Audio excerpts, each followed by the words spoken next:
L'épître de Paul aux Romains, chapitre 5.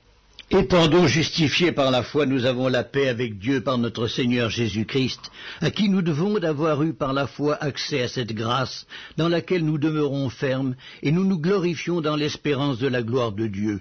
Bien plus, nous nous glorifions même des afflictions, sachant que l'affliction produit la persévérance la victoire dans l'épreuve, et cette victoire l'espérance. Or l'espérance ne trompe point, parce que l'amour de Dieu est répandu dans nos cœurs par le Saint-Esprit qui nous a été donné.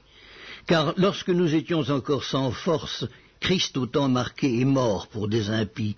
À peine mourrait-on pour un juste, quelqu'un peut-être mourrait pour un homme de bien, mais Dieu prouve son amour envers nous en ce que, lorsque nous étions encore des pécheurs, Christ est mort pour nous. À plus forte raison donc, maintenant que nous sommes justifiés par son sang, serons-nous sauvés par lui de la colère. Car si, lorsque nous étions ennemis, nous avons été réconciliés avec Dieu par la mort de son Fils, à plus forte raison, étant réconciliés, serons-nous sauvés par sa vie. Et non seulement cela, mais encore nous nous glorifions en Dieu par notre Seigneur Jésus-Christ, par qui maintenant nous avons obtenu la réconciliation.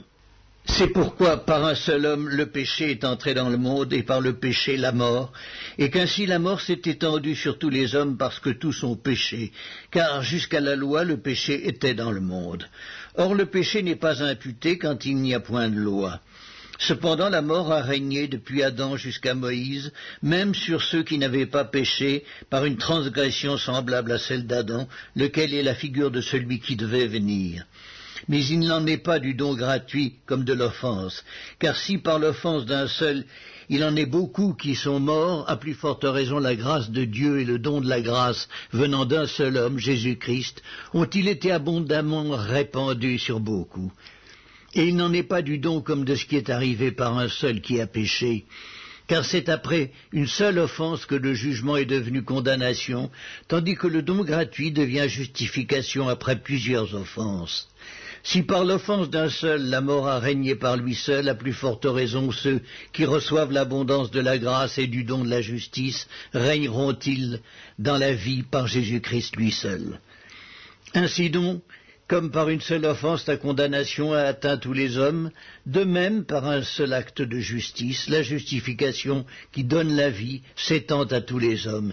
Car comme par la désobéissance d'un seul homme beaucoup ont été rendus pécheurs, de même par l'obéissance d'un seul beaucoup seront rendus justes.